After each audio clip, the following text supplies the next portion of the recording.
தீபம் விளக்கேற்றும் எண்ணெய், ஒரு தெய்வீக அனுபவம். மணப்பெண்ணின் பிரத்யேகமான திருமணம். விவாஹா தி சென்னை சில்க்ஸ். ஒருத்தருடைய வாழ்க்கையில அவங்க ஆசைப்படுற மாதிரியான சொத்து வாங்கணும், ஜோதிட ரீதியாகவும் வாழ்வியல் ரீதியாகவும் அவங்க என்ன மாதிரியான பரிகாரங்கள் பண்ணலாம்? பொதுவான ஒரு ஜாதகத்தில் 1ஆம் இடமும் 5ஆம் இடமும் 9ஆம் இடமும் வலுவாக இருந்தது அப்படின்னா மேக்சிமம் அவங்களுக்கு அனைத்து விதமான இந்த முருகப்பெருமானுடைய பேரருள் பெற்ற அனைவருக்குமே வீடு மனை சார்ந்த விஷயம் சாத்தியப்படும். வீடு மனை வேணுங்க, ஏதாவது கருணை காட்டுங்க அப்படின்னு வள்ளி தெய்வானையோடு இருக்கக்கூடிய முருகப்பெருமானுக்கு ஒரு 10 தோரம்பருப்பு, 2 வெத்தலை, 2 பாக்கு. நான் ரொம்ப ஜாலியாக இருக்கணும், எல்லா விஷயம் எனக்கு கிடைக்கணும் அப்படின்னும் போது அந்த ஜாலி அப்படின்ற விஷயத்துக்கு முக்கியமான கிடையாதுன்னா இது சித்தர்கள் சொன்ன ஒரு எளிமையான பரிகாரம் சொல்கிறேன். ஒரு 9 சனிக்கிழமைகள் பொதுவாக அதை தாண்டி நீங்கள் லைஃப்லாம் கூட வச்சுக்கோங்களேன். சனிக்கிழமை அதில் வீட்டில் என்ன பண்ணணும், விதவிதமான ஊறுகாய் இருக்கணும். ஒரு ஊறுகாய் வச்செல்லாம் வேலைக்கு ஆகாது. உங்கள் அடிப்படை தேவைகள் செல்வ செழிப்புக்கான உங்களுக்கு நமது பெரிய வாழ்வியல் பரிகாரமே சொல்கிறோம். சனி பகவானுடைய தாக்கத்தை நீங்கள் குறைக்கணும்னு சொன்னால் உங்களுக்கு மிகப்பெரிய வாழ்வியல் பரிகாரமே எதுன்னா, இரவு நேரத்தில் நீங்கள் உணவை பாதி கொஞ்சம் மேற்று வச்சுட்டு அந்த உணவு காலையில் காக்கைக்கு போடும்போது பெரிய மிகப்பெரிய கர்மா கடியும். இன்னும் சொல்ல போனால் மகாலட்சுமியுடைய பரிபூர்ண அருள் பெறணுமா, வீட்டில் சின்ன வாஸ்து பிரச்சனை போனோமா, செல்வ செழிப்பு உள்ள வரணுமா, துளசியும் அந்த நிலவொளி ஃபுல்லாக உள்ள படட்டும், சந்தனுடைய முழு விஷயங்கள் அது பிரதிபலிக்கட்டும். அந்த தண்ணியை நீங்கள் கொஞ்சம் ஃபில்டர் பண்ணிவிட்டு ஐபிசி பக்தி நேயர்கள் அனைவருக்கும் அன்பு வணக்கம். இன்னைக்கு நம்ம கூட ஜோதிடம் மற்றும் ஆன்மீகம் சார்ந்த பல தகவல்களை பகிர்ந்து கொள்வதற்காக பரிகார செம்மல் பாலாறு சுவாமிகள் சார் நம்ம கூட இணைந்திருக்கிறார்கள். சார் வணக்கம். வணக்கம். வணக்கம் சார், பொதுவாக மனிதர்களுடைய வாழ்க்கையில் இருக்கிற அதீதபட்ச ஆசை என்ன அப்படின்னா, நம்மளும் சொத்து வாங்க மாட்டோமா, காடு கன்னி வீடு வாசல் இந்த மாதிரி நமக்குன்னு ஒரு சில விஷயங்கள் இருக்காதா? ஏன்னா இன்னைக்கு ஒரு மனிதனை மதிக்கிறது அப்படிங்கிறது சொத்து சுகத்தினுடைய அடிப்படையில் இருக்குது. அப்படிங்கும் பொழுது ஒருத்தருடைய வாழ்க்கையில் அவங்க ஆசைப்படுற மாதிரியான சொத்து வாங்கணும். அப்படி வாங்கணும் அப்படின்னு சொன்னால் ஜோதிட ரீதியாகவும் வாழ்வியல் ரீதியாகவும் அவங்க என்ன மாதிரியான பரிகாரங்கள் பண்ணலாம்? உண்மைதாம்மா. அருளாருக்கு அவ்வுலகம் இல்லை, பொருளாளுக்கு இவ்வுலகம் இல்லை. எங்கே சுற்றி வந்தாலும் பொருளுக்கு தான் மதிப்பு மரியாதை இருக்குது. அது 100% உண்மைதான். அப்போ எல்லாருக்குமே அந்த ஒரு தாக்கம் தான் இருக்குது தான் செய்யுது. நாமும் ஒரு வீடு வாங்க மாட்டோமா, நம்மளும் ஒரு நல்ல வண்டி வச்சுக்க மாட்டோமா அப்படின்ற தாக்கம், கடன் வாங்கியாவது ஒரு வீடு கட்டணுமா அப்படின்ற தாக்கம் இருக்க தான் செய்யுது. இயல்பான ஆசை தான், தப்புன்னு சொல்ல முடியாது. அந்த காலத்தில் இருந்த நிலவரம் வேறு, இந்த காலத்து நிலவரம் வேறு. காலத்துக்கு ஏற்ற மாதிரி கலிகாலம் நிறைய மாறி போச்சு. அதில் நம்ம தேவைகளும் அதிகமாகிடுச்சு. அதுக்காக நிறைய மனங்கட வேண்டிய விஷயங்களும் அதிகமாகிடுச்சு. வாழ்க்கை முழுக்க இது போன்ற விஷயத்துக்கே ஓட வேண்டிய சூழ்நிலையாக ஆகிப்போச்சு. அடுத்தவங்களை பார்த்து வாழக்கூடிய தன்மையும் அதிகமாகி போயிடுச்சு. இருந்த போதிலும் அது ஒரு நியாயமான விஷயந்தான். ஒரு வீடு மனை அப்படின்றது ஒரு நியாயமான விஷயந்தான். என்னுடைய தேவைக்கு நான் என் சொந்த பந்தத்தோடு குடும்பத்தோடு வாழ்கிறதுக்கு 1000 தான் இருந்தாலும் ஒரு சொந்த இடம் தான் நல்லாயிருக்குமே அப்படின்றது தான் எல்லாருடைய ஆதங்கம். நியாயமான விஷயந்தான். இப்போ இது ஜாதக ரீதியாக பார்க்க போகும்போது நம்ம பொதுவாக சொல்லக்கூடிய விஷயம், எங்கள் குருமார்கள் கற்றுக் கொடுத்த விஷயம் என்னென்னா, ஒரு ஜாதகத்தில் பொதுவான ஒரு ஜாதகத்தில் 1ஆம் இடமும் 5ஆம் இடமும் 9ஆம் இடமும் வலுவாக இருந்தது அப்படின்னா மேக்சிமம் அவங்களுக்கு அனைத்து விதமான சுகமான வாழ்க்கைகள் அமைந்திடும். 1, 5, 9 நல்லா இருந்துச்சுன்னா மேக்சிமம் 90% விஷயங்கள் ஒரு நன்மையாக நடந்துடும். நீங்கள் புதுசாக அவங்களெல்லாம் நிறைய கிரியேட் பண்ண வேண்டிய அவசியங்கள் இல்லை. பொது விதி. இந்த வீடு மனை சார்ந்த விஷயம் அப்படின்றது சுகஸ்தானம் அப்படின்னு சொல்லுவோம். 4ஆம் இடம் சுகஸ்தானம் சம்பந்தப்பட்டது. நீங்கள் அனுபவிக்கக்கூடிய சுகங்களை கொடுக்கக்கூடிய விஷயங்கள் தான் 4ஆம் பாவகம்னு சொல்லுவோம், 4ஆம் வீடுன்னு சொல்லுவோம். அது ஜாதக ரீதியாக உங்கள் 4ஆம் பாவகம் நல்லா இருக்கணும். ஒன்று. அதுக்கப்புறம் இந்த வீடு மனைக்கு அப்படின்ற விஷயத்துக்கு வரக்கூடிய கிரகம் யாருன்னா செவ்வாய், தெய்வம் யாருன்னா முருகப்பெருமான். அப்போது இந்த முருகப்பெருமானுடைய பேரருள் பெற்ற அனைவருக்குமே வீடு மனை சார்ந்த விஷயம் சாத்தியப்படும். அதில் மாற்று கருத்து கிடையாது. நீங்கள் ஜாதக ரீதியாக பார்த்தா 4ஆம் பாவம் நல்லா இருக்கணும், செவ்வாய் நல்லா இருக்கணும், மற்ற கிரக அருட்பாடு வேணும். செவ்வாய் குரு பகவான் பார்த்தாலும் கிடைக்கும், மற்ற விஷயங்கள் பார்த்தாலும் கிடைக்கும். எது அந்த பொது அதெல்லாம் விட்டுருங்க. எல்லாத்தையும் தாண்டி முருகப்பெருமான் அருள் இருந்தால் வீடு மனை யோகம் கிடைத்தே தீரும். ஒரு அரசியலில் ஒருத்தர் புகழ் பெறணுன்னாலும் உங்களுக்கு செவ்வாயினுடைய விஷயங்கள் வேணும். சமுதாயத்தில் புகழ் பண்ணாலும் செவ்வாயினுடைய விஷயத்தை வேணும், முருகப்பெருமான் அருள் வேணும். சிறந்த மருத்துவர் ஆகணும் வேணும்னு சொன்னாலும் உங்களுக்கு முருகப்பெருமான் அருள் வேணும். சிறந்த இராணுவ வீரராக இருக்கணும்னாலும் உங்களுக்கு முருகப்பெருமான் அருள் வேணும். அப்போது ஒரு சராசரி மனிதனுடைய எண்ணங்கள் உட்பட்டு ஒரு வீடு வாங்கணும்னு நினச்சா அந்த வீடு மனை சார்ந்த விஷயத்துக்கு முழுமையாக நம்மளுக்கு துணை நிற்கக்கூடிய ஒரு தெய்வம் யாருன்னா முருகப்பெருமான் மட்டுமே. அவர் ஜாதக ரீதியாக நல்லா இருந்தார், அவர் குரு பார்த்தாருன்னா கண்டிப்பாக ஒரு நாள் உங்களுக்கு யோகம் கிடைத்தே தீரும். அதில் மாற்று கருத்து கிடையாது. அப்போ அந்த முருகர் வழிபாடு அப்படின்றவங்களுக்கு என்னைக்கு இருந்தாலும் அந்த வீடு மனை சார்ந்த விஷயத்தில் ஒரு சின்ன ஒரு வெற்றியாவது கிடைத்தே தீரும். அதில் மாற்று கருத்து கிடையாது. இப்போ சராசரி மக்கள் இருக்காங்க, எனக்கு ஜாதகம் இல்லை, எனக்கு எழுதி வைக்கலையா, ஆனாலும் எனக்கு வீடு மனை சார்ந்த விஷயத்தில் ஒரு யோகன்றது வேணும் அப்படின்னும் போது நீங்கள் முழுக்க வழிபட வேண்டிய தெய்வம் முருகப்பெருமான் தான். அதில் மாற்று கருத்து கிடையவே கிடையாது. எல்லாமே அவர் தான். அதுக்காக அந்த குறிப்பிட்ட கோயில் போனால் தான் எனக்கு அந்த வீடு மனை கிடைக்குமான்னு தயவு செஞ்சு யாரும் போகாதீங்க. உங்கள் பக்கத்தில் இருக்கிற முருகர் கோயிலும் அதே சக்தி தான்.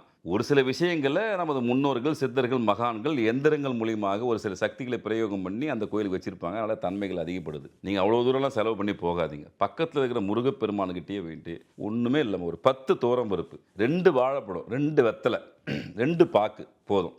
துவரம்பருப்பு தான் அவனுக்கு பிரித்து ரொம்ப பிடித்தமான உறவு. செவ்வரளிப்பூ இது போதும் அவருக்கு. நான் திரும்ப சொல்கிறேன், வள்ளி தெய்வானையோடு இருக்கக்கூடிய முருகப்பெருமானுக்கு இதை படைச்சிட்டு வேண்டிடுவாங்க. ஐயா எனக்கு ஒரு வீடு மனை வேணும் ஐயா, ஏதாவது கருணை காட்டுங்க அப்படின்னு வள்ளி தெய்வானையோடு இருக்கக்கூடிய முருகப்பெருமானுக்கு ஒரு 10 துவரம்பருப்பு, 2 வெத்தலை, 2 பாக்கு, 2 பழம் வைத்து மனமுருக வேண்டுங்க.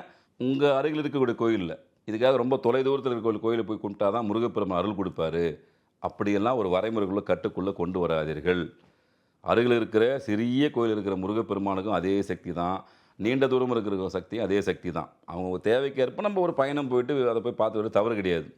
இந்த இலக்கை நீங்கள் அடையணும். உங்களுக்கு சொத்து சேரணும், ஒரு மனை ஒன்று வாங்கியே தீரணும். வாழ்க்கையில் நானும் சொந்த வீடில் இருக்கணும் அப்படின்னா உங்களுக்கு ஜாதகம் இல்லை, எனக்கு தெரியல, எனக்கு எதுவுமே இல்லை, ஆனால் இந்த கோரிக்கை நிறைவேறணும் சொல்லக்கூடிய நபர்கள் தொடர்ச்சியாக இப்போ நான் சொன்ன விஷயத்தை முருகப்பெருமான்கிட்ட பக்கத்தில் இருக்கிற முருகப்பெருமான் கோயிலில் வேண்டிடுவாங்க. கண்டிப்பாக அந்த அருளை கலியுக தெய்வம், கண்கண்ட தெய்வம் முருகப்பெருமான் அளித்தே தீர்வார். ஒரு வீடு, சொந்த வீடாக இருந்தாலும் சரி, நிலம் வாங்குறதா இருந்தாலும் சரி, வண்டி, வாகனம், இந்த மாதிரி ஏதாவது ஒரு வகையான சொத்து நமக்கு சேரணும் அப்படின்னா ஜோதிட ரீதியாக என்ன மாதிரியான பரிகாரங்களை ஒருத்தங்க மேற்கொள்ளலாம்? மகாலட்சுமி அருள் கண்டிப்பாக வேணுமா. வீடு மனை சார்ந்த விஷயம் அப்படின்னும் போது முருகப்பெருமாடு நம்மளுக்கு கண்டிப்பாக வேணும். பொன்பொருள் சேர்க்கை அப்படின்னும் போது குருவும் சுக்கரனுடைய அருள் நம்மளுக்கு இல்லாமல், குருன்னா தங்கம், சுக்கரன்னா வெள்ளி, கரெக்டாக 2 பேரும் நம்மளுக்கு சுபிட்சமாக இருக்கணும். அது ரொம்ப முக்கியம். அது அவங்க 2 கிரகம் தான் அதில் முக்கியமான பங்களிப்பு. அதனால தான் மகாலட்சுமி தாயார் நான் சொல்கிறேன். பெருமாளுக்கே மகாலட்சுமி கூட இருந்தால் தான் அதோடைய தன்மை இருக்கும். அவர் விட்டு மகாலட்சுமி தூரம் போயிடுச்சுன்னா அவர் ரொம்ப இதுவாக இருக்கிறதுக்கான விஷயமே இல்லை. அவர் ஏன் ஜெகஜோதியாக நான் எப்பவுமே நல்லா ஆடம்பரமாக இருக்காருன்னா மகாலட்சுமி தாயார் நல்லா இருக்கிறதுனால நல்லா இருக்குது. அப்போ உங்களுக்கு சுக்கிரன் அப்படின்ற கிரகம் வலுவாக இருக்கணும். சுக்கிரன் வந்து திருமணத்துக்கான கிரகம்.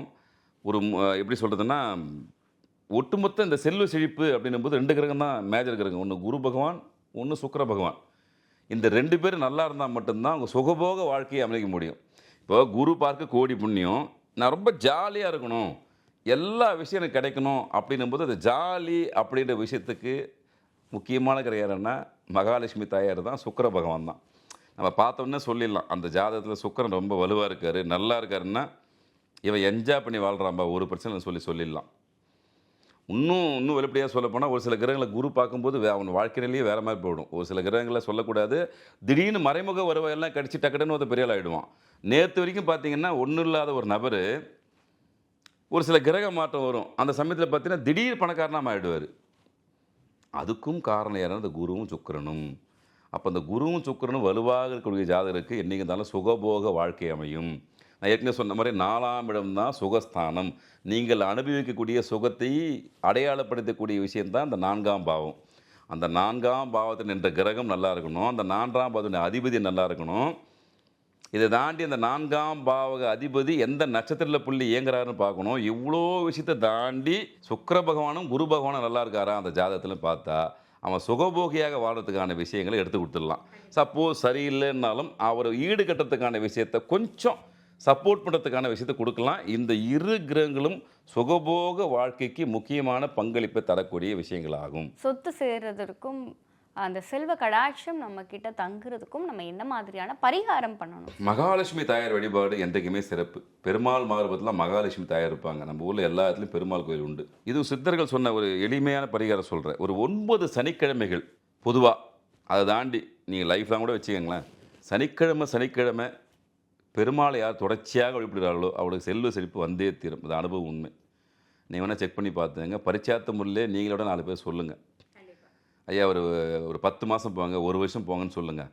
மாதம் இல்லை நீங்கள் வாரம் பக்கத்தில் பெருமாளுக்கு இருந்துச்சுன்னா வாரம் போங்க, இல்லை மாதத்துக்கு ஒரு முறையாவது போங்க. தொடர்ச்சியாக சனிக்கிழமை நீங்கள் பெருமாளோடு சேர்ந்த மகாலட்சுமி தாயாரை பார்த்துட்டு வரும்போது கண்டிப்பாக உங்களுக்கு செல்லு உழைச்சி கிடைச்சி தீரும். இன்னும் சூட்சமாக சொல்லப்போனால் படுத்து கொண்டிருக்கும் பெருமாள், சயனகோல பெருமாள், அதில் 3 விஷயம் அடங்கியிருக்கும். அந்த சயன கோலத்தில் தத்துவமாக பார்த்தீங்கன்னா, ஜாதக ரீதியாக பார்த்தீங்கன்னா, அந்த பெருமாள் முதல்ல தண்ணி மேலே இருப்பார், சந்திரன் வந்துடுவார், மனோகாரகன் சம்பந்தப்படுவார். மனமது செம்மையானால் மந்திரம் ஜபிக்க வேண்டாம், மனசு தெளிவாக இருக்கணும் போது சந்திரன் முக்கியமான காரணம்.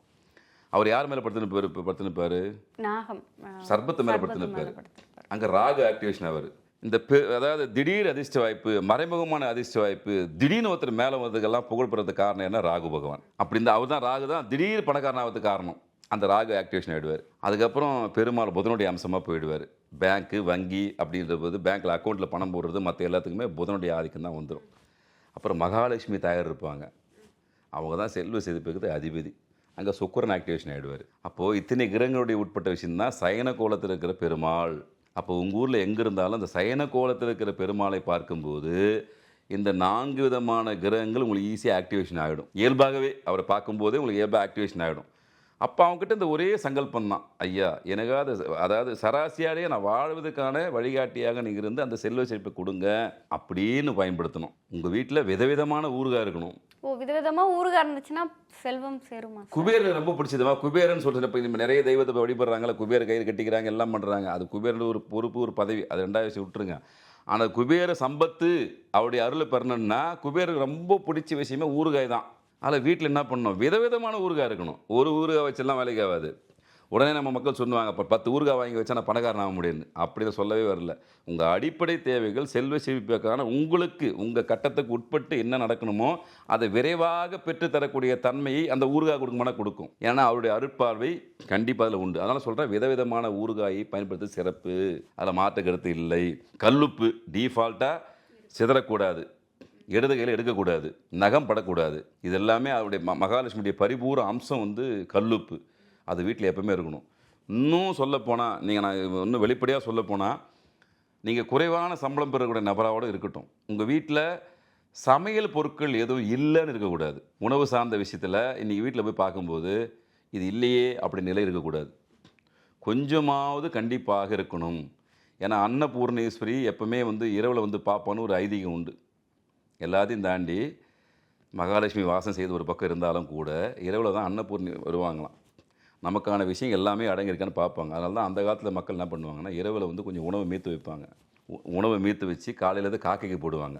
நம்ம அது பெரிய வாழ்வியல் பரிகாரமே சொல்கிறோம். சனி பகவானுடைய தாக்கத்தை நீங்கள் குறைக்கணும்னு சொன்னால் உங்களுக்கு மிகப்பெரிய வாழ்வியல் பரிகாரமே எதுன்னா, இரவு நேரத்தில் நீங்கள் உணவை பாதி கொஞ்சம் மீத்து வச்சுட்டு அந்த உணவு காலையில் காக்கைக்கு போடும்போது பெரிய மிகப்பெரிய கர்மா கழியும். அன்னபூர்ணியுடைய அருளும் கிடைக்கும், மகாலட்சுமி அருளும் கிடைக்கும், சனி பகவானுடைய கர்ம பலனும் குறையும். இவ்வளோ விஷயம் இருக்குது. அதனால் வீட்டில் சின்ன வீடாக இருந்தாலும் சரி, உங்களுக்கு பெரிய விஷயமா இருந்தாலும் சரி, உணவுப் பொருட்களில் மேக்சிமம் இல்லை என்ற வார்த்தையை தவிர்த்துட்டு போதுமான அளவு வைத்திருந்தாவே மகாலட்சுமியுடைய அருள் கிடைக்கும். அது ரொம்ப ரொம்ப முக்கியமான விஷயம். நான் ஏற்கனவே பல பதிவில் சொல்லியிருப்பேன், வீட்டை எப்பவுமே கொஞ்சம் மங்களகரமாக வச்சுங்க, மங்களமான வார்த்தையை பேசுங்க. சங்கடமான சில நிகழ்வு இருந்துச்சுன்னா தயவு செஞ்சு வீட்டுக்கு வெளியே வந்துடுங்க. அதுக்கப்புறம் ஒரு 1/2 கழிச்சு போகலாம். எப்பவுமே சண்டையும் சச்சரவுல மூதேவி தான் இருக்கும். உங்களுக்கு மகாலட்சுமி வாசம் படுறதுக்கான வாய்ப்புகள் அது உருவாக்கி தராது. அவ்வப்போது சாம்பிராணி, நான் சொல்கிறது கட்டி சாம்பிராணி, கம்ப்யூட்டர் சாம்பிராணி நம்ம சொல்லவே வரல. பாரம்பரியம் மிக்க கட்டி சாம்பிராணி போட்டு அப்பப்போ தூபம் காமிச்சிடுவாங்க, மகாலட்சுமி அருள் கிடைக்கும். அப்போ அந்த மகாலட்சுமி உங்கள் வீட்டுக்குள்ளே வரணுன்னா குலதெய்வ அருள் வேண்டும். அப்போ குலதெய்வத்தை யார் ரெகுலராக வணங்கின்னு வராங்களோ அவங்களுக்கு மகாலட்சுமியுடைய பரிபூர்ண அருள் கிடைத்தே தீரும்.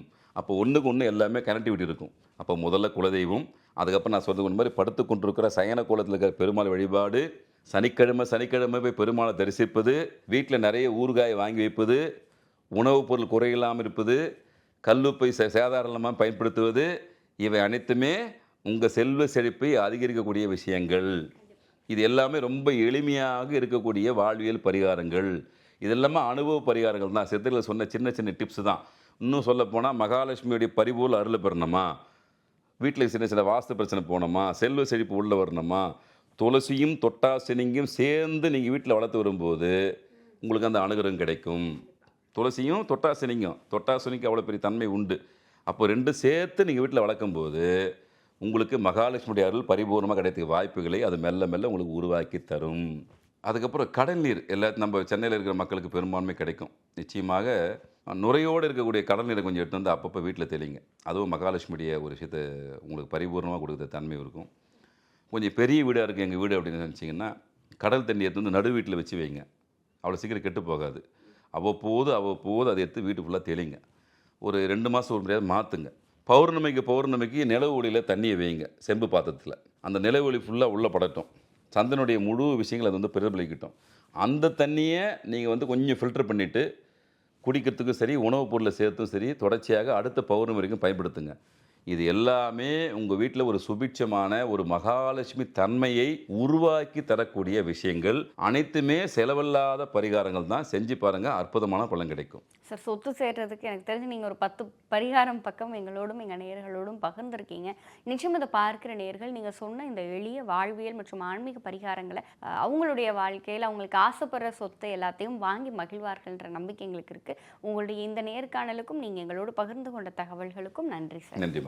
என்னப்ப நல்லவா என் தாயும் அல்லவா, என்னப்ப நல்லவா என் தாயும் அல்லவா, பொன்னப்ப நல்லவா பொண்ணு பலத்தவா, பொன்னப்ப நல்லவா பொண்ணு பலத்தவா, சொப்பனமோ எந்தன் அப்பன் திருவருள், சொப்பனமோ எந்தன் அப்பன் திருவருள், கற்பிதமோ என்ன அற்புதம் இதுவே.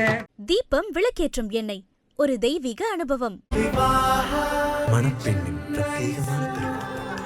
விவாஹா தி சென்னை சில்க்ஸ்.